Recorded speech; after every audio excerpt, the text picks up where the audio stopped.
Mic check. Okay, I'm good to go. Got the link. Yeah, link is up. Oh, shit. You got the my link? bad. Yeah, okay, cool. Yeah, let me send that to you guys. Hold on. Yep. Yeah, give me one second. I got to send them the link. Mic Hold check. on. Yep. We are good. All right.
And we are live. You can catch us on YouTube, Facebook, Rumble, Twitch, and what's the other one? Kick. My bad, guys.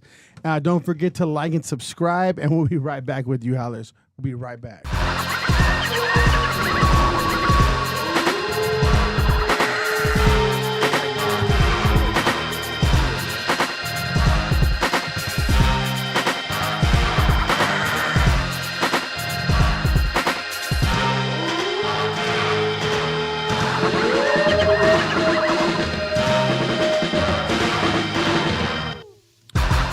Howls over Baaz. I'm Jacob Casas. And this is Ambition.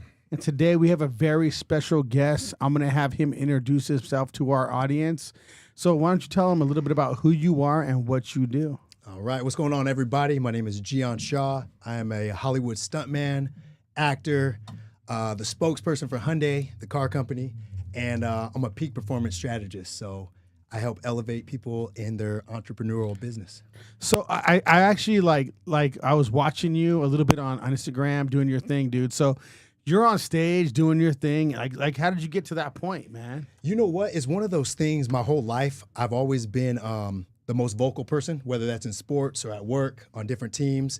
And so one thing just kind of led to the next. And on stage is like it's my home. So it started just helping, high school and college kids when I was training up in the Bay Area, and then got invited to a couple conferences, and one thing just kind of led to the next.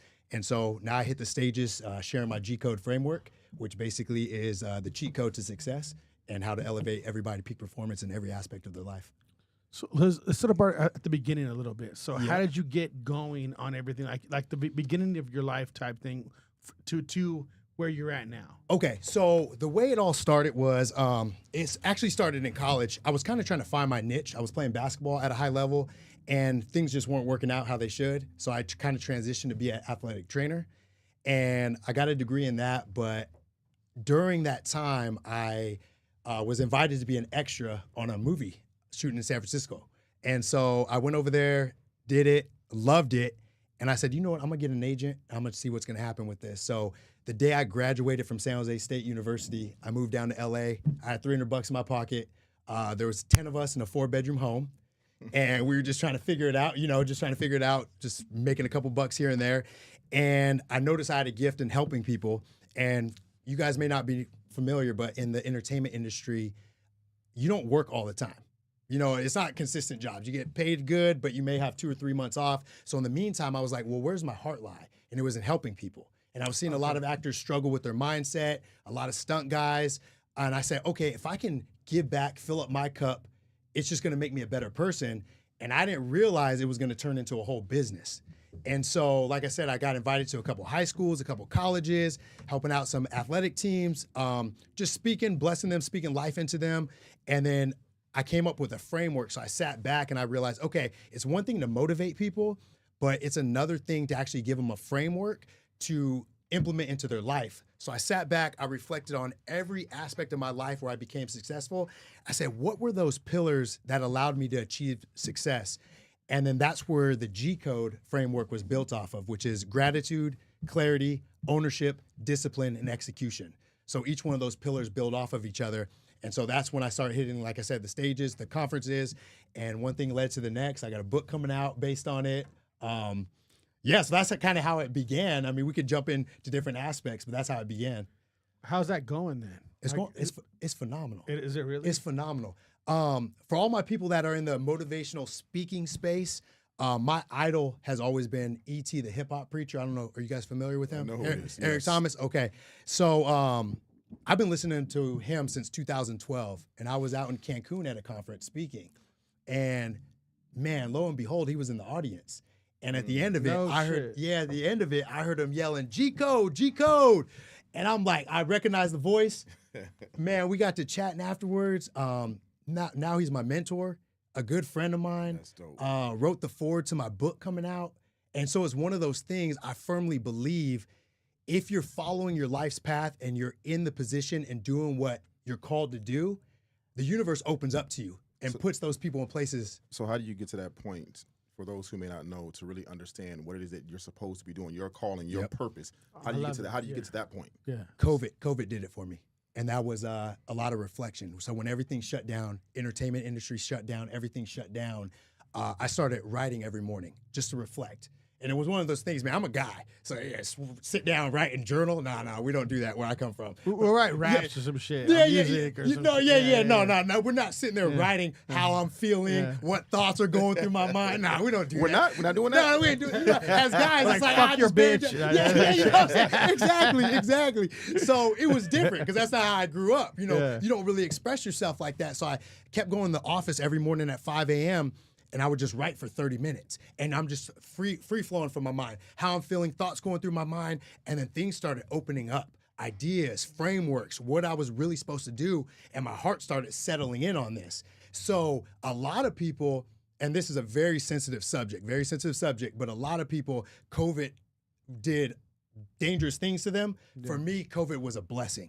I always try to look at things as a blessing anyways. Gratitude. You should, yeah. And so for me, it slowed my world down. I had twins that were born March 10th. So Congrats. March 11th. March 10th was when they declared it a pandemic. You're like, they're about to be in trouble right now. Exactly. March 11th, 2020. And then everything just hit the fan. So I'm sitting at home with my newborns. They were premature twins. I'm trying to figure out, well, what's the next move? The entertainment industry's down. We don't know when things are going back up. So I said, okay, let's get introspective and let's sit back. So going back to what you said, for everybody, slow down. Especially being out here in LA, there's too much going on. Our focus is all over the place. And I firmly believe that's the system. The system is trying to keep you distracted. The system is trying to keep you on that hamster wheel. And so you got to actively step off of it, sit down, reflect, think of those skills that you have, think of the passions that you have, and see how you can package that in to an offer to serve others. Because when you serve others, you're going to serve yourself. So let me ask you, how did you... I mean, sitting down, okay, like for people out here, right? Yep. How did you sit down and like realize what you have to offer? Like what packages you have in yourself to offer? Yeah. Because that's very difficult for a lot of people. Yeah. So those first couple sessions of writing were just BS. I mean, I'm sitting there saying, I'm so bored right now, because the idea is just to keep writing, stream of consciousness. Almost sadness type stuff. It was, it was kind of sadness, but it was just like, I'm bored right now. What the hell am I doing here writing? What is this going to do for me? Oh man, I really like speaking. oh, this is stupid again. And so you keep going back and forth, and it didn't just happen over one session. This is months of every single morning. How many months? Where did you get that concept? Yeah, that's kind of crazy. The Artist's Way. So there's a book called The Artist's Way, and The Artist's Way talks about every morning doing journaling. And once again, reading that, stupid, I ain't gonna do this. Low key, I believe in journaling. Like I don't do it, but dude, even biblically, like they journal. Like it is what it is. Like I do the Bible believe does say if you have a vision, you write it down, you make it plain. Like certain things you're supposed to write down anyways. We're stuck in a digital world where we put everything in our phones, but writing something down, physically writing it down, it does something different. It's almost like a form of manifestation. 100%. But I think a lot of times, and I know for me, is once you write it down, you have to take ownership of that. And so I think a lot of people shy away from that, because if you just keep it in here, you don't have to take ownership, and nobody's going to hold you accountable. Once you start writing things down, the universe is looking at you, God's looking at you like, okay, I mean, you put pen to paper, let's make it happen. And I think that's scary for a lot of people. Are you a God-fearing man? I am. Okay. I am. So it's one of those things. Yeah. It's one of those things where it's like, I firmly believe you've been put here for a reason. You have a purpose, and it comes from God. And it's our divine nature to find it. And I think that's the hardest thing. So going back to what you said and just writing, I'm doing it, and I read The Artist's Way. And once again, when I read it, I'm like, I'll try it real quick, but I don't think that's for me. I was scared. Let's call it what it was. I was scared. It's a fear of the unknown. It was a fear of the unknown. I was fearing that once I start writing, is this going to take me away from what I think I'm supposed to be doing? Is this going to open up certain pathways and doors I'm afraid of stepping into? It was all fear-based, and I didn't want to operate like that no more. And I think that's what a lot of people do. So number one is just journaling. Figure out what's right for you. So how did you figure? You made a comment just a few steps back, and you spoke about the hamster wheel. Yep. That's how they got it set up to be on this hamster wheel. A lot of us, and I say us because in general, don't even realize that we're stuck on a hamster wheel. Mm-hmm. What advice would you give somebody to actually stepping back and reflecting and realizing that you are stuck on a hamster wheel? Okay, so I'm gonna have to shout out my dad for this one. Mm-hmm. So my dad, I was born out in Canton, Ohio. He was raised in Cleveland, not the good parts. So when we were 2, he moved us out of there to the Bay Area. He didn't want us to grow up there. So he worked over 30 years at UPS and had a stable job, but he always taught us entrepreneurship. He taught us from day one, don't ever work for nobody, build your own thing. So he always instilled that into us. So even when I graduated high school, I took a job as a life insurance agent, and I was just running my own business, just trying to figure things out, but it got my brain working. So going back to the question of, now I lost my train of thought. My goodness. It doesn't matter. That right there is big to me. We talk about dad's fatherhood a lot on this podcast. So to me, how important was your dad, not father, was your dad in your life? Everything. I owe everything to him. And the reason I say that, my parents are still married to this day. He raised not only me and my 3 brothers, so 4 boys, but throughout my life, he took in foster kids to help with them. I'm talking, they were coming in with a 0.7 GPA and leaving with a 4.0. My dad, some of my closest friends didn't have fathers around. My dad, in his UPS outfit and truck, when he was getting off, he would go to my friend's house and help them with school to make sure they were graduating high school. And so he taught me, because he grew up without a father, so he taught me the importance of paying it forward. And so to this day, a father being around, and a father being around, and not just being around, being present. I mean, during it's a my big difference of being present. Yes, guys, game times was either when I was playing JV, game time was 5:15. Varsity game times was 7:15. My dad would wait until to have his lunch break and pull up in his truck and have his lunch break after already working 10 hours, not eating all day, to watch our games and support us there for every game. So your dad loved you. Oh, 100%. No, I think it's no. You guys don't understand. I think that's an understatement, because when you know you have a duty and you have a job, because you got to provide for your family. 100%. That's what it is. This man was taking, and he was being strategic with it. Yeah. He was taking his lunches and pulling up and making sure he didn't miss anything. You know how many fathers out here today make excuses and everything? Now, sometimes you just can't make certain things. Of course. But how many of us men, I say us men because the men, Yep. we make so many excuses to not show up and be present Yep. for what it is. We think gifts are going to constitute for the presence. Yeah, or some fathers, I see it to this day, they think if you just provide financially, you're doing your job. You're doing your job. My dad did this for 4 of us. He showed up for 4 of us nonstop. And guys, we're playing travel ball on the weekends, going to Oakland, going to LA. He's there, right there with us. And I didn't appreciate it until I did appreciate it. I didn't fully appreciate it until I became a parent. You didn't understand all of it. I didn't understand all of it. We can't. I didn't understand all of it. Until it's time. Yeah, you know what I'm saying? but now, man, I got 3 daughters. I got twins that are 5, and I got all girls. And I got all girls. I have a girl dad, 100%. Yeah. And so I got the twins that are 5. I got a 17-month-old, and I'll come in from getting my butt kicked on set, man. I mean, thrown downstairs, getting my ass handed to me, right? But I got to show up when I walk in that door at home. They haven't seen me all day. They're ready to play with dad. But I got that inspiration, that example from my father. And so seeing my dad do it just elevated the bar and showed me what a dad was and is. And so now I just carry that through and through. And not only that, guys, I'm sorry, I have to say this. My dad showed me how to treat a woman, how to be present, how to be a loving husband, a loving father. And now I have to set that example, because when my daughters go out into the world and look for a man, the first example is me. It's reflection. They're going to say, well, this guy's not treating me how dad treated mom. He's not loving on me like how dad loves on me. I don't want them looking for love. You got all the love you need right here in this house. And so when you go out there, I want them to step out there with that confidence, knowing what love is. But that gets complicated for some people. Me growing up, I was loved, but there was a limit to the love. It was like conditional love. Yep. And when a person is raised on conditional love, sometimes you don't know how to give off unconditional love a lot of times. So then when you get up and you have your children, you're giving off a reflection of what you received. Yeah. So I have 3 children. I have 1 daughter and I have 2 boys. And the way that I showed them the love was the same way that I was shown, and was almost with condition, but I didn't realize that till later on. I'm like, damn, I'm setting a standard that's not okay. Yeah. And just hearing you say that and what you got, and you made it a point because you received it. Yeah. A lot of us don't get to receive that. And that's one of the things I think we can make first off, you have to be aware, and I'm glad you're aware of it, because that's the first thing, that awareness. That's the hardest part. That's the hardest part. Because you don't know what you don't know. Yep. You know what I'm saying? Exactly. We can never fault our parents. They did what they had to do during the time that they had to do. It is what it is. They did what they knew. Yeah, and that's it. But I always believe you either repeat or repel. If you've seen your dad hitting on your mom, you're either going to repeat that behavior or you're going to repel that behavior. Exactly. If you see your dad loving on your mom, you repeat or you repel, but you have to be aware of that. Yeah. You know what I'm saying? And we had that unconditional love and support, like the confidence instilled in the house, but also I got to let you know, my dad was from the mean streets of Cleveland. I mean, his uncle was a Black Panther. So my dad whooped our ass when we needed our ass whooped.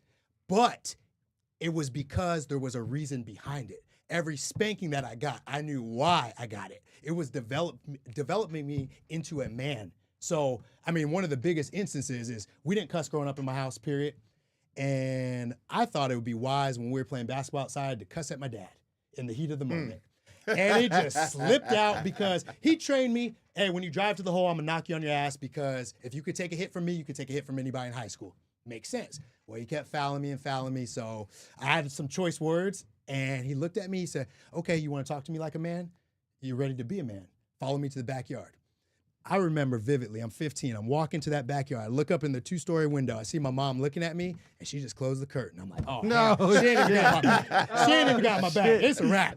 We get to that backyard, my dad throws the gloves on me, and I'm like, I'm just gonna cry my way out of this. So I just start bawling, Dad, no, I don't want to fight you. He said, no, we're a man. We're a man today. And we put those gloves on. He socked me once in the chest. I just dropped. I laid down there for 15 minutes crying. And afterwards, he came back out and he said, what you said to me can get you killed on the street. You need to watch your mouth. And at 15, I knew that lesson. And too many people today are going out there. We see it all the time on the Instagram and social media, running that mouth with no repercussions. But I learned at a young age, like my dad was teaching me how to be a man and how to operate as a man in this world. So I love that. I think shout out to your dad. What's your dad's name again? Kevin. Shout out to Kevin. You made a man out of this dude. Oh man, I gotta tell a real man. I gotta tell one more story of that. Hold on, real quick, because this showed me unconditional love right here. I was messing with my mom, just back talking, having fun in the kitchen. She went and got a hanger and tried to spank me. I'm like 13. I laughed. I thought it was funny. Yeah, because moms don't hurt. Yeah, what's gonna happen? The hanger broke, so now I'm really laughing, having a good old time. Hours go by, I go upstairs, forget about what happened. I don't remember what happened. My dad comes home from work. And I come out excited. Dad, what's up? He said, G. And I'm like, yeah, what's up, Dad? You laugh at my wife? And anytime he says wife and not my mom, that made me I'm scared. not part of the family no more. I'm not part of the family anymore. Yeah, once he said my wife, and he said, I chose her before I chose you. I'm like, damn, that's it. That's biblical, though. That's biblical. Yeah. Yep. So I got to spank him for that. But then once again, that's how I treat my wife. This is my wife. I look at my kids as my wife. But look how you look at your dad now because of how he was. The respect, you can tell the respect. But not even the respect, the love. Yeah, now. Yeah. right? Oh, everything. The love is incredible, dude. Yeah. I try to pour that into my kids. I want to be the best dad I could possibly be. I feel like we can never reach that where we want to be. Nope. Because we always feel bad when we punish them. We always feel bad when we feel like shit. Yeah, But- it's terrible. But it's our responsibility. Yes. Because we are going to make them who they are. Yep. Because they hold on to every single word that we say. And I told action. my kid's 15 now. Okay. When he was 4, I told him stuff when he was 4. He remembers that shit till this day. They won't forget. They I'm won't like, forget. dude, how do you Unless even it's trauma. know? If what it's I'm trauma, saying? your mind will begin to block some of that shit That's out. true too. It, That's true it too. really will. But It'll I'm come not- up eventually. Yeah. But the thing is, though, like, It's an imprint, man. you need to be there for your kids, dude. You have to. As dads, we have a responsibility, dude. I talk about this on the podcast all the time. We have a major responsibility. It's huge. It's huge. And I think over the years, people have forgotten that responsibility. And that's why the world is how it is today. Because society accepts so much bullshit. Spot And on. society gives us an out for everything. Well, we don't have to face anything anymore. Nope. Nope. And you can always blame everybody else. Yeah. And that's why going back to the G code, that's the O. That's the ownership. Because in every Tell us about the G code. Okay, bro, because what's break the, this I down. want to hear about okay. the G code. All right, so gratitude. I think we hit home. Props on you being a present father, man. Both of you guys, bro. Yes, Because sir. like, man, dang, this world needs it right I won't now. have a present father on this shit. I won't. You do just it. kick him off. If I would have said, you yo, gotta hey guys, go. what's up? My name's Gian. I'm gotta I'm a go. deadbeat dad. Get the hell out the studio. This motherfucker, man. I can't, dude. This is can't called let- Howls over Baaz. Wolves over sheep. Leaders you. over followers. Thank you. That's Thank what this you. shit is, dude. Thank you. We Thank have you. to be present. We have to be present, man. Like it or not, we got to be there, dude. Yep, 100%, 100%. So And tell us no about this excuses. G code. Okay, Tell us. so gratitude. You already see gratitude lives through me. Just gratitude for my parents, gratitude for my upbringing, good and bad. Too many times we look at things and say, oh man, I'm where I'm at because of this person or this happened to me. Be grateful. I'm grateful I got my ass beat by my dad. I'm grateful that I didn't make it to the NBA. Things that I thought I was gonna do, I'm grateful because it led me to my path of where I'm supposed to be. So if you always look at things with gratitude, and I'm a firm believer, you cannot attract the things that you want if you're not grateful for the things that you currently have, period. And you talked about manifestation earlier. It's a fact. I don't care what anybody says. It is a fact. You have to live in a state of gratitude. Now, once you have gratitude, you can get clarity. Then clarity will come in. And that's when the journaling came. My clients, I start from step 1. Because if you don't have the right mindset, the right framework with gratitude, we can't even move on to clarity, ownership, and everything else. So, you hollering?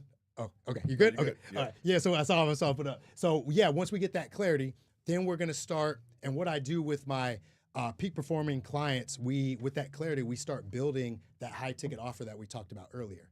So going a little bit in detail with that, like the show that you have, right? So you have a podcast. So many people, and this is a successful podcast. This is dope. I appreciate that. Yeah, bro. I'm looking at the studio. This is phenomenal. Appreciate that. So many I people. love that, Yeah, low-key. dude. So many people need to know how to do this. So if you were one of my clients, it'll be a quick coaching session. We go into clarity. I start talking about, okay, what do you do? You're like, oh, I have a podcast. I'm doing this. Okay, great. Let's build an offer. Let's build an offer where maybe for a weekend, we build a high ticket offer. People come down to your studio.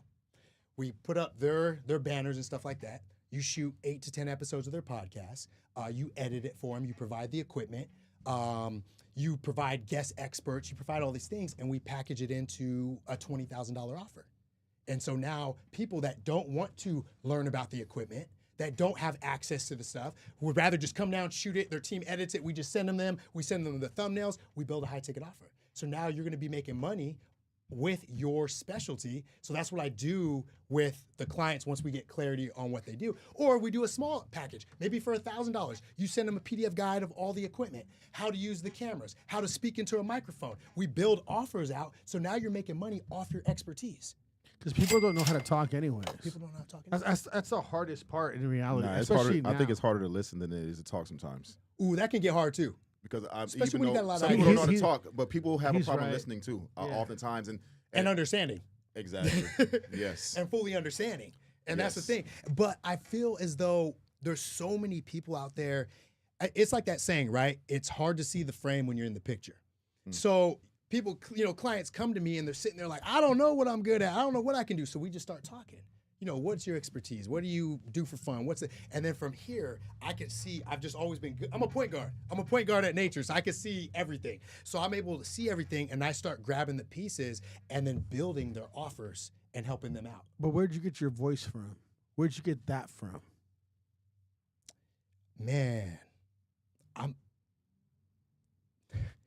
my mom said, so I'm the smallest in the family. All my brothers are 6 feet and above. I'm pushing 5'9", right? Everybody's bigger than me. So I've always had to be vocal and had to be a leader. And my mom says from day one, I was always like that, instructing my older brother what to do. He would get in trouble, but I was over here instructing him what to do, laying everything out. So I don't know, I think, honestly, Your mom. man, but I think it was my calling. It was just one of those things. And from the moment I picked up a basketball in 5th grade, I kept getting moved up to the higher teams, and I was the point guard, but everybody looked at me. They called me the general. Everybody called me the general, and I was always the one voicing, mapping things out. So when I was reflecting, but that doesn't come naturally usually. I think I'm saying, but it seems like maybe it came to you. It might have came. I may have had the natural talent, and then I developed that skill over years of being the leader in certain clubs at school, being a point guard, being the vocal leader in my family, because I'm still the vocal leader in my family, in my marriage, at school, in college, now as an actor. You know, I'm delivering lines, or I'm the spokesperson for Hyundai, so I've always been vocal. But I think what really, now that we're talking about it and getting more clarity. Because I feel like I got you a little bit on that. Yeah, You're like thinking about it. And I'm getting some more clarity. Like, where'd they get my voice? But you know what it is, man? I want to see everybody succeed. Because you got a voice. Thanks, I appreciate that. Period. I appreciate you know that. What I'm saying? Yeah, I appreciate that. But I want to see everybody win, and so it's not about me anymore. So when I'm looking at people, it's about you, and it's about you, and it's about serving. And if I could just keep helping people, and so maybe the voice ain't mine. Like we talked about earlier, it's coming from higher up. Yeah. Right. You know what I'm saying? Hey, you can say it on Howls Over Baaz. It's coming from God. Jesus Christ. It's coming from Whatever God. you want to say, man. we say what we want to say on here, man. I love it. I love it. I love it. Yeah, man. So, sometimes you can't take credit for everything. You can't take credit from everything. A lot's God-given, dude. A lot's God-given. It is. But going into that, we all have God-given talent and abilities. It's your responsibility to hone those, refine those, and express those and leave them to the world. And you got to identify. You can't take those to the grave. That's the biggest sin. Rewind. Say that one more time, looking at the camera, dude. Okay. It is your responsibility to refine and develop those skills that you were given, because I think it's one of the biggest sins, you taking those skill sets to the grave. 100%. Ding, ding, ding. Dude, that is completely I'm gonna have to right. agree on that I believe. Dude, you spoke mad truth on that one. That was great advice, dude. I completely, people just like that live their like daily lives like however they do will not believe that, dude. Yeah. But people that are trying to make things happen, dude, that's all there. Well, that's why I work with peak performers. I realized some clients I was babysitting, and if I can't want it more for you, then you want it for you. It's hard, man. I'm pulling teeth. You're not showing up. I had an artist I was managing, and he was talented, extremely talented. I dabble in music with a few artists or whatnot. And his previous artist I was managing, talented, but I was doing all the work. See, it can't videos for him, everything. And I'm like, I think I want this more for you because I see how good you are. Yeah. But I don't think you see how good you are. And I want this for you more than you want it for you, and that's not going to work. It's not going to work. It's hard, though. When you see the potential in someone, it's hard, man. But potential is just hope. Yeah. Potential is just, it's a hope of what can be. Yep. So seeing potential is shit. Doesn't mean anything because I see potential. Right. You're right. Because if you're not walking in that, it means nothing. It means nothing. And it's hard. So it's pure hope. So that's why I'll turn down clients. I could tell in a 15-minute consultation, you're not for me. You're not a peak performer. You're not striving for the best. You don't want this. And so I'll turn down clients because I want to work for those people that they're like, gee, I'm struggling, I'm fighting, but I need to get over this hump. Okay, let's do it. Let's work. Because if you got that fire and I can see that fire in your eyes, let's work. And so, so going back to, man, getting that clarity. Clarity is everything. But the biggest, like I said, man, the biggest thing that hurts me the most is I've had friends pass away at a young age. We see people die and they didn't tap into their potential.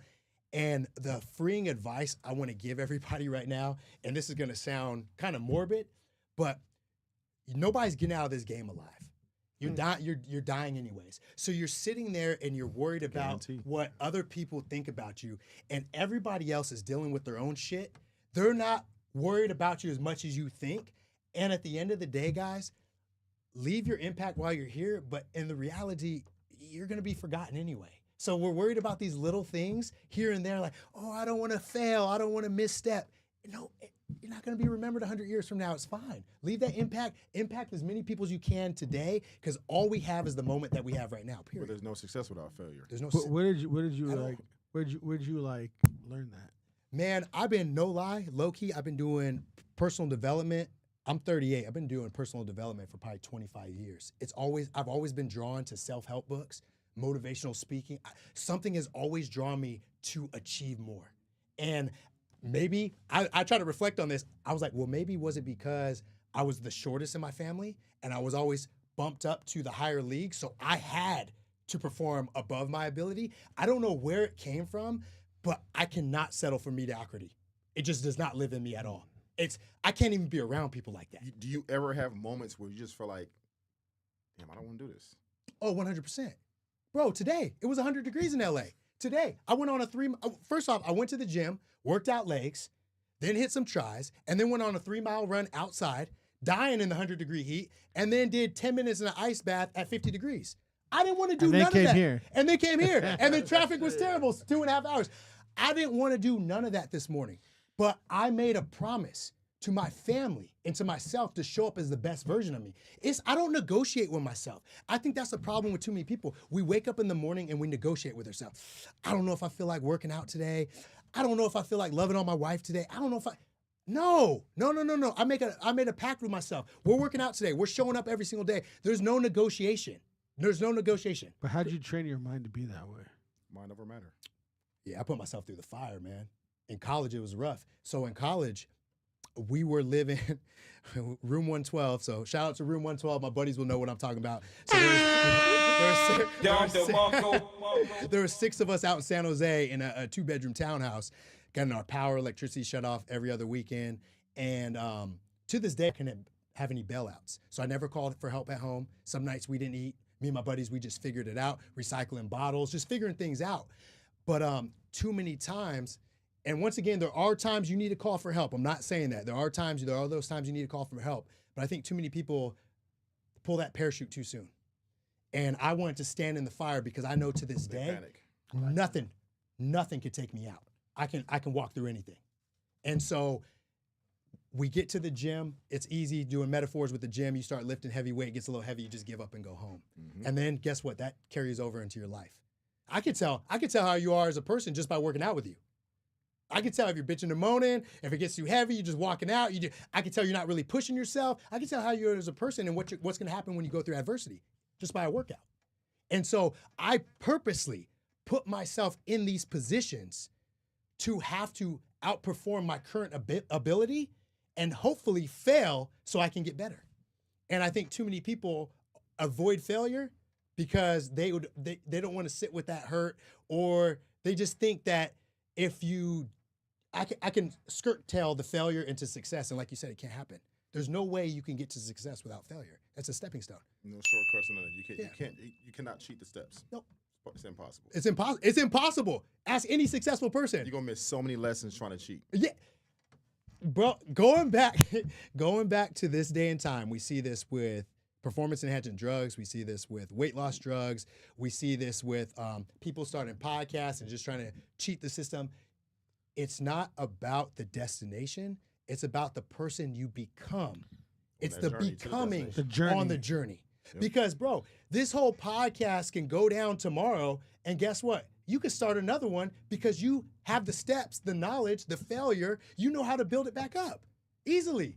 I can fail in my consulting business, and I can open up another business because I can take the same principles I learned and succeed in there. So it's the same principles I had as an athletic trainer, succeeding at that I took to Hollywood, succeeding at that currently, that I'm now as a consultant and a peak performance strategist, succeeding at that. It's the becoming.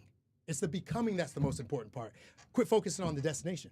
Yeah, because the destination, you're going to want to reach another one anyways after that. It's never, guys, it's never enough. Yeah. Destination not final anyway. It's never enough. And honestly, that's not the funnest part in reality, because as soon as you get there, it's like, it's all dead again. I don't think most people realize when you're on your journey, how many good people are on that journey. I think we overlook oftentimes the relationships you build. Like we spoke last week, and I spoke about networking. I don't do one-night stand networking. I like to build true networks. Yeah. And when you understand your networking and you're building with people, it's a different energy of building with people, and you're seeing who you're growing with, who you're coming along with you, and who's taking you with them along the way on that journey. It's just a different energy. Man, people overlook that. One, the thing is too, and you hit a good point, but because you have the clarity of what this relationship is going to grow into. Too many people, especially we're out in LA, right? Everybody's looking for that stepping stone. What are you going to do for me? What are you going to do? Oh, nothing. Okay, kick you to the curb. Yep. No. Let's build together. So we were just talking about that. What you're just talking about right now, Yep. right? So we're gonna go back to that. So I had somebody that was here. It's what can I get from him? When he came in, what can I give to them? He was trying to figure out what he can bring to the table to make things happen.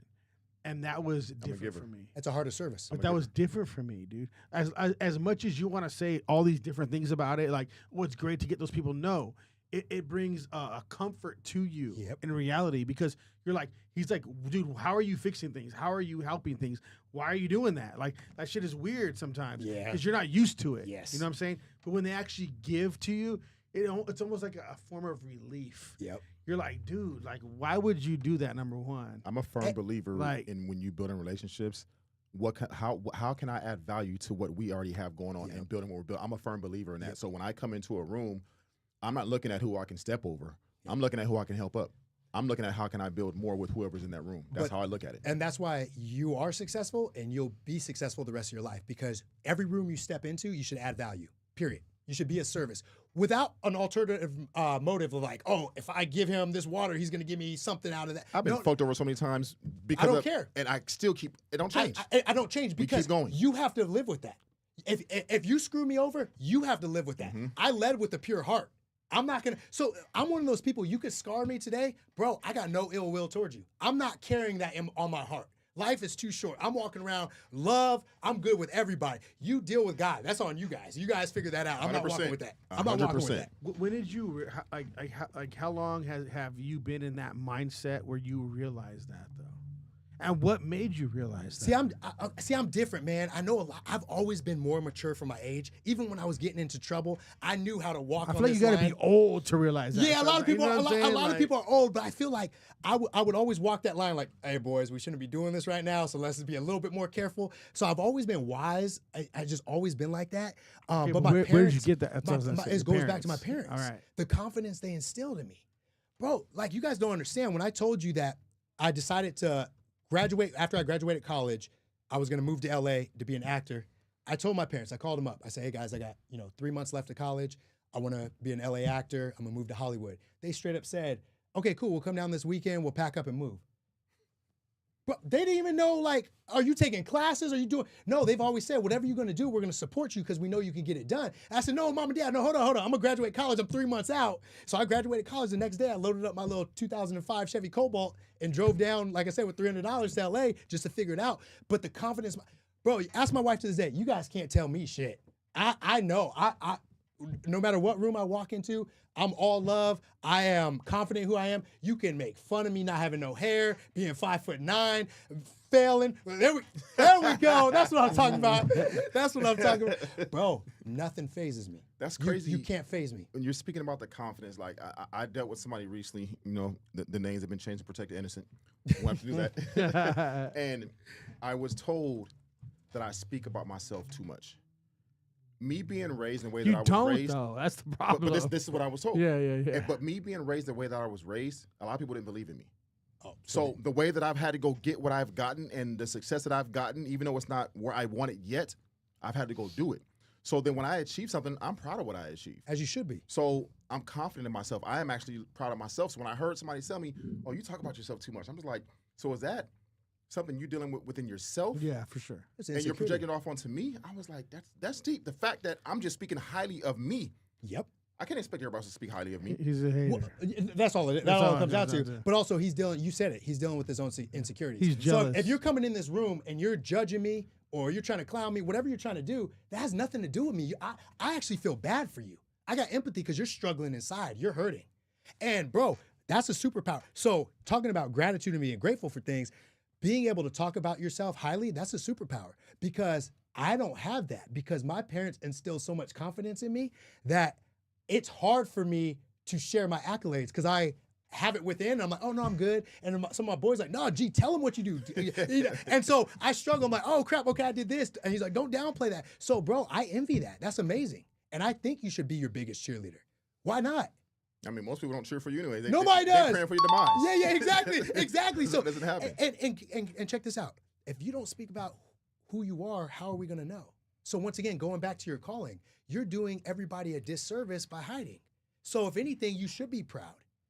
You know what I'm saying? You should be stepping out. It don't matter. Real recognizes real. Yeah. And that's why we talk. Yeah, Marty. 100%. You know, that's why we're here together right now. Because of that. Yeah, right? and you stepping in the room saying, "Hey, I do this and I do this." I'm not looking at. He don't even gotta tell me that, bro. Like, yeah, no, I'm looking at him like, okay, tell me more, dog, because I'm gonna see how I can service you. I'll see the holes. Maybe you have some holes here. Like, oh, I can help him right there. Let me give him this gem and then elevate him even more. So if you don't tell me what you do, how am I supposed to know? How can I help? And I'm supposed to be of service. That's why I'm here. He's speaking facts on that. I want to finish hearing the rest of this G code because you got the clarity. Yeah, Oh let's keep going. And then Let's keep going. so yeah. Because you're tripping me out, low key. On all of this stuff you're talking.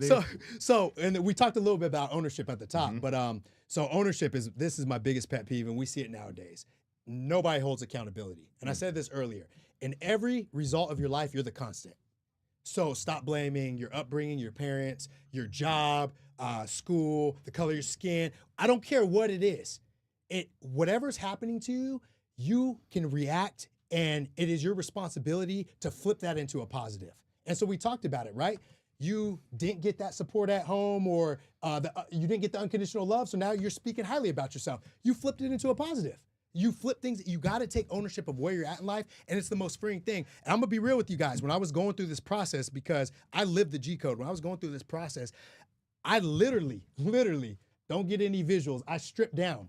I took off all the labels, whatever I was wearing, and I stripped down. I stood butt naked in front of a mirror, and I just looked at myself. And it wasn't to judge myself on like, oh man, let's get you some shoulder workouts or get some more abs. No. Who am I as a person? Without all the labels, without anything attached to me, who am I? What am I? We went through the clarity. I'm grateful for where I'm at. I'm grateful for where I'm at in life. I have some clarity, but who am I? Let's take ownership of this. Gian and his rawest Okay, element. Gian and his rawest Then element. who are you? A giver. I'm a giver. And I realize that. And I sometimes have to, I don't like to, but sometimes I have to tone that down because I'll give even when my cup is empty. Because I just want to be of service and help so many people. And sometimes I stretch myself thin, but I just want to make the biggest impact while I'm here, and I want everybody to live the life that I live. And I'm not saying the life that I live as far as, oh, be a Hollywood actor or stuntman and be married with 3 beautiful kids and beautiful. No, I don't mean that. I mean the bliss that I live. Guys, I am excited to wake up every single morning. I want to be alive, and I want people to have that feeling. So what's the impact that you want to leave? The main impact, number one impact that you want to leave? Man, you're putting me on the spot here. I got so many things. I want to make sure that everybody that I touch and I've come into contact with left feeling and knowing that their potential can be recognized and reached, and it is possible. And I feel as though I have to be that example to show you that it's possible. And so if I'm not living it, you know, we get so many people, pastors, motivational speakers, all these actors, whatever, preaching about something, but they don't live it. Behind the scenes, there's somebody else. Exactly. I live the G code. And my track record will speak for itself. You can go talk to friends 20 years ago. We just had our 20-year high school reunion. People are like, man, G, you were always so nice to me. You're always so sweet. You're always so positive. I live this my whole life. I don't change. I don't put on a mask. And so if I can be that example, because we talked about earlier, if you don't know it's possible until you see that it's possible, right? And I think that's what happens to a lot of people, especially in our society and cultures. You only know what you know. So if you're not seeing the thing that's possible or nobody coming back and showing you what's possible, you're just going to repeat the same behaviors that you've seen. So I want to make sure I want to be that example and show that, no, guess what? You can be a successful entrepreneur. You can live out your dreams if that's being a Hollywood actor and stuntman. And you can still be a loving, giving, present husband and father and be loyal and come home every night and give all of that to them. So I want to be that example across the board. Well, how is okay? 'Cause that's huge. What you just said right now. That's not the norm in any industry a lot of the time, right? Even just being a regular person. Yep. So let's just say, How important is that to you, being a loyal father, a loyal husband? It's everything. So number one, going back to parents, right? My parents are still married. You know, going 40, thinking like 40 years now. Because my older brother's 39, going on 40 years of marriage, still married. So first off, having that example of what love and marriage is about, having clarity of where I see myself when I'm 102. Because I've already had a vision. I'm going to die at 102, everybody, so I already know this. So where I see myself at 102 and having my wife, Taylor, right next to my side. So I have that clarity. So when you have clarity, everything else that doesn't align with that vision is a distraction. So go ahead, man. Bring in the ring girls. They can walk around right now. It doesn't matter to me. It's a distraction. It's not on my path. So it means nothing. So I have friends all the time. Oh, gee, man, being out in Hollywood, you go to some of those Hollywood parties, which I don't. For sure, you're gonna get girls that want you, regardless of the DMs, all that kind of stuff, right? Of course, but you're on a different. I'm on a different path. Exactly. And they're not part of it. Not the focus. It's not the focus. My wife is, and setting that example for my daughters. If I'm gonna step out on my wife, now guess what? I am now creating an example for my kids that it's okay when they get married that their husbands cheat on them. So now I'm just screwing up my legacy for generations. This is generational trauma that I'm creating. No. My job was to stop any generational trauma. So do you and your wife have some of the same beliefs? Because I know it's 100%. hard. It's hard to coexist with somebody who has opposite beliefs in how you move and maneuver. Guys, I'm the luckiest man in the world. She is me as a female. Without being, she doesn't like being in front of the camera. She's behind the scenes, supports me 100%. We move together in everything that we do. Like she is my rock. Is it under God? Is that what it is? It's, you know what? She didn't grow up in religion. She did not grow up in religion, but she understands the spiritual aspect and the connection. And so we talk about that sometimes because I grew up in religion. She didn't.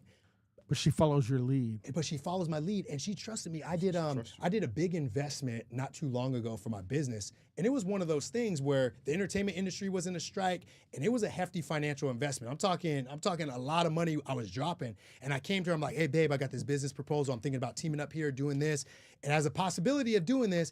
And she straight up said, whatever you do, I got your back. She said, you have never led us astray. Everything you do has led us forward. So whatever you do, you don't even have to come to me for permission, or if you want to talk about it, sure, we could talk about it, but do it. But the fact that she even pays attention to how you've been able to not just lead, but maneuver in the world full of wolves, and you can actually do that. And she's like, you never led us astray. I mean, just to even, I don't think people realize how important it is just to speak life into the person you're next to. Bro, how important it is to encourage. It's everything. Because guys, don't get it twisted here. I'm not sitting here talking about like, oh, I never have doubts and I never don't think I'm gonna achieve this. There's plenty of times I have doubts. But when my wife says, gee, you got this, you've killed it. And that's a reminder, It gives guys. you a different push. And it gives you a different push. And it also, guys, once again, and this is for everybody, you overcame every single obstacle in your life because you're still here today. And so remember that. Every single obstacle, you overcame it. You're still here today. And so sometimes I have to remember that, and then taking that onus off of me, because once again, when you start having that doubt, that fear, it's because you're thinking too much of yourself. When I start thinking about, okay, this business that I'm going to invest in, it's going to allow me to leave generational wealth. It's going to set up my family. It's going to impact other people's lives. It's going to do all these other things. I stop worrying about me. And then once again, I can move. I can do it now. You know what I'm saying? So, bro, going back to my wife real quick and knowing and the trust in me, those parties, she don't even show up. She said, gee, go do your thing, meet who you need to meet, network, and we'll see you later on tonight. So she knows I'm not there for any of that other stuff.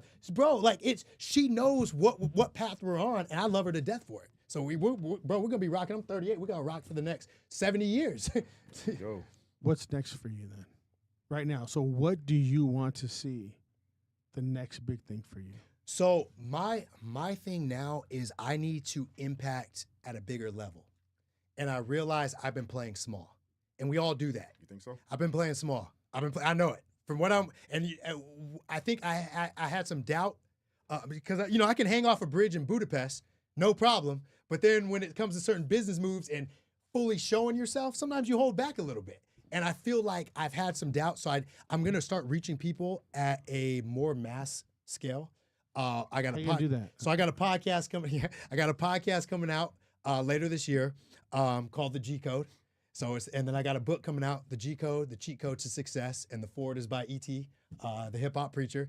And is the book done already, or is it still? The book is done. So the book is done. So where can we get an exclusive copy? I'm gonna drop you guys an exclusive. I'm gonna get you guys signed exclusive. I'm gonna come back. Everything you've been touching on here and talking about is legit. Thanks, man. I appreciate you. And because we're Howls over Baaz, we call people out. Yeah. And we ain't calling nothing out because you're legit, dude. Everything you're talking about is real, dude. I appreciate that. And I appreciate you bringing this knowledge on the pod, dude. Bro, I appreciate you guys inviting me, man. This is dope. Like I said, I want to hear the rest of the G Code too. Oh yeah. We're gonna get so meeting I everybody. want the audience to. Are we low on time? Let me know. Okay. We- So reaching people at a more mass scale, because doing one-on-one coaching and consulting, I can only help 1 or 2 people at a time, and it just takes too much time. So I'm gonna start hosting 50 to 100 people events, so I can get everybody in the room. I bring in some experts. My younger brother, he's a shout out to Dr. Chase Shaw over at Stanford. He's a Stanford psychiatrist. So this dude's like a genius of the family. So my G Code principles, we've been working on some things. So he's gonna bring in the scientific backing of what I teach, from a psychiatrist standpoint. So we're gonna start reaching people at a mass scale. Yeah, so that's what's on the book. Getting clear on your mission, taking ownership of where you're at, because that's empowering. Now you got to get disciplined. So with my clients, we put a plan in place, and now you have to be disciplined to stay on it. So it's not enough to know what to do. You still got to be disciplined to stay on it. And going back to the distractions, because the distractions love to come up. And we call it what it is on the show. It's the devil. It's what it is. It's what it is. You got to be transparent, dude. Bro, once you get clear on your path, watch when the temptation comes. Oh, and it comes. It loves to come once you're starting to hold back on what you're saying, bro. Because because the thing is, when you say it's a devil, like say it, dude. Yeah, guys, and the devil will tempt you, and they'll find your weakness. They will find my weakness, not drugs, not alcohol. My weakness when I was younger, and the devil thought he could play the same trick on me, but it doesn't work anymore. My weakness when I was younger was females. I'm an athlete. Let's call it I'm an athlete. I love playing sports. We got the cheerleaders. We got the girls coming around.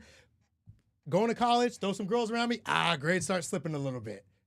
Got me again. Now I'm going to get back on track. I'm going to get this. Girls come around again. So the devil knows what your weakness is and will tempt you with that weakness. So don't put yourself in those situations. If, the biggest things are gambling, drugs, drinking, females. Stay away from those things. And certain friends. Like I love some of my boys, but we can't kick it like we used to kick it because you guys aren't on the same path as me. There's no love lost. There's no love lost. I want everybody to come in. Requires separation. 100%. 100%. That's Being disciplined. You got to be disciplined in the goals that you set out. So we do the goal setting. You got to be disciplined in that. But I always say this at the end, man. You can have gratitude. You can have clarity. You can take ownership. You can be disciplined. None of that means shit if you don't execute. Closer. You got to execute. Keep all those ideas in your head. Cool, whatever. You got to execute. We have some people in the chat. You want to? Oh yeah, let's get it. G-Code, that's the truth. Amal, what up, boy? So Amal's one of my boys from shout out to Amal, man. Yeah, he's one of my boys from junior high school. Oh, so shit. he could contest, man. I've been living the G-Code, but he's also. Hey, just say the good things because he's been in trouble with me a couple times too. So he knows where the skeletons are buried. Real homies get in trouble with you. Yeah. That's what's up. Who's next? St. John's Gaming 100. Thanks for the love. All right. What was that? Lemony Fresh News. We need the G Code. The D and the E. Yeah, man. Discipline and execution, bro. You got to execute. And what does he say after that part? What's next with the D and E? Yeah, the discipline and execution. You guys got to execute, man. A plan cannot just stay in your head. No. It cannot stay in your head. So we'll talk about this a lot on the podcast, right? A lot of people have dreams and all that kind of stuff. So a plan usually stays in their head, right? So I feel like from there you have to create a blueprint. But the hardest part is executing the blueprint. Yep. People just don't do it. They're scared. That's the hardest part, and they don't execute. It's fear. And the thing is, it's never going to be beautiful right when you execute. It's not supposed to be. It ends up blossoming later, right? It goes like this. It's kind of ugly, at the beginning, and then all of a sudden, boom, it will blossom though. 100%. If it doesn't, fuck it, go to the next one. That's it. That's Right? it. Okay, what did this podcast look like when you first started? Dude, like shit. Okay, and you probably sucked. You know, Yes, you're messing we up with sucked. things. Streaming wasn't going right. Look where you're at today, bro. I see 52 cameras and everything. This is crazy in this spot, dog. This is literally one of the best podcast studios that I've ever been in. I This is, bro, appreciate no lie. This is Edward Fontana, man. Yeah, bro. You know what I'm saying? Shout out Fontana. He helped me right here. You know what I'm saying? Oh, and then let's see, Lemony, you can follow me at Gian Shaw. So GIANSHAW. So on everything, the gram, Facebook, X, YouTube. So GIANSHAW. Dude, you killed it on this shit today. Bro. Like I'm hyped to have him on today, dude. Bro, this We've was had fun, a lot bro. of people on this shit, and you just fucking killed it today. Dude, I love it, man. I love your guys' energy. I feel like we barely scraped the top, too. Well, No, dog. yeah, there's a lot that we didn't Oh, get dude. to we gotta have you on more. I'm gonna dude, come back. For real. Well, I gotta deliver the books firsthand to you guys too. So I Yes. gotta deliver the books. We gotta have the signed. book here. We gotta do all that. Yeah, bro. I gotta You come know through. what I'm This, saying? bro, this conversation was great, and thanks for putting me on blast with some of those questions because it made me get introspective again. Dude, that's really I dive feel like in. we just do it to do it, and you answered it all. Yeah. That's what I loved about it. It was easy for you. It was like just cutting right there. You know what I'm Nah, saying? bro, I'm Like, sweating underneath. It wasn't you put me on the spot. I'm sweating. Bro, I love it though, man. So like, let's go from here, right? Yep. If you go tell the audience anything, like, all the people watching right now, what would you say to them right now? It can come to anything, from the G code to how you live to what is next for you or what they should be doing with their lives. So we hit on some of it, but once again, stop playing small. Stop living in fear. Too many of you guys are settling in life. And I'm not just calling you out. I was there too. You're not living up to your full potential. And I guarantee this. I stand behind this. If you live by the G code, you will be successful in any endeavor that you attempt, no matter what. When you walk with gratitude, clarity, ownership, discipline, and execution, you will be successful. So whatever idea that you have going on right now in your head, start putting that on paper, put that plan on paper. Start talking to some people about it, people that you trust that will inspire and motivate you. And then, bro, slide into my DM. Yo, if just let me know in the DM that you watch the pod, and I'm gonna hook you guys up. I'm gonna give you some free consulting or coaching. I'll jump on a call with you, and we can just help you guys out. Because I'm sick of people playing small. I wanna hit the masses, bro. And that's what I love about a podcast, right? Because this can speak to you guys. Got what, 1.5 million followers out there, dog? Like Total out of everything, yeah. Well, so we have just on YouTube, we have about 600,000 views. come on now. So I mean, that is small compared to all the big dogs. Nope. But Nope. You're one of the big dogs. You're one of the big dogs, bro. I appreciate that. You're one of the man. big dogs. Nah, dog. Because this is how it starts, though. 600,000 views. Then you can have 600 million views. So you're a big dog, bro. This studio is dope. You guys are dope hosts. You're getting dope people coming into the pod. This is it. And you're one of the dope ones, dude. That's what I'm saying. I appreciate it, man. Real solid, man, for real. And that's the You are, thing. you're solid, dude. dude. And that's the thing, right? Going back to the destination, we keep thinking of the end game. Bro, you're living it. You're living the dream right now. Right now, you guys are living the dream. This is dope. Having these conversations, being on this path, meeting people like this. And so, guys, don't discount the hustle. Don't discount the journey. This is where it's at. This is what molds you into that person. We need to have you on again. Bro, I'm coming back. Whether I'm invited or not, I know where the spot's at. I'm going to come in and raid the spot. I love it, man. I love it. So our slogan is "Shed the sheep." Oh, don't get me Right? started. Oh, this is going to be bad. I don't So- know with the sheep stuff. I'm Howls over wolves over sheep, Yep, right? yep. Howls over Baaz. Shed the sheep. Tear the shit off you. Yeah. Be a leader, not a follower. Yeah. right? And That's that, what it is. and you know what, bro? This hits home because this is why we're homeschooling our kids. Nowadays, I think the system, the program, we're not going to get deep into it, is trying to make people conform to certain things. Get deep into it. I don't Yeah, care. yeah, Say whatever yeah, the fuck yeah. you want. This is Howls over Baaz. Okay, What the fuck you want? all this right, bitch. man. So, they're trying to program you to be workers. And they want you Yep. to think a certain way, act a certain way, move a certain way. That's not how it's going to be in my family. My family moves by the G code. My kids are going to know that anything's possible. Potential is endless. We're going to raise them with respect, with honor, leaving a legacy, walking with love, adding value, and we're going to make sure we craft that. So when we go back to being a parent and showing up, you guys don't think I'm going to get tired? homeschooling and running a consulting business and being a Hollywood Destroyed. stuntman. I don't care though. This is my job. And still this, win. This is my job. This is what I signed up to do. This is my calling. I'll have time to rest later on in life. It's my job. And my kids, this is my responsibility. I'm supposed to give them the best life and the best path. It is my I signed up for it. Your responsibility. 100%, man. There's nothing you can say more about it. Yeah, dude. And so when you say shed the sheep and wolves over sheeps, bro, we need more wolves out there. Too many sheeps. Guys, start being leaders. Yes. Yep. Start leading. Stop following. I love that. So, bro, that podcast Killing resonates it. with me 100%. Killing it, dog. man. I'm telling you. So on 3, we're gonna say shed the sheep. 1, 2, 3. Shed Shed the the sheep. sheep. Howls over Baaz. I'm Jacob Casas. This is ambition. Gian Shaw. I appreciate you guys for watching. We'll be back at 7 o'clock. Don't forget to like and subscribe, and we are out. Peace.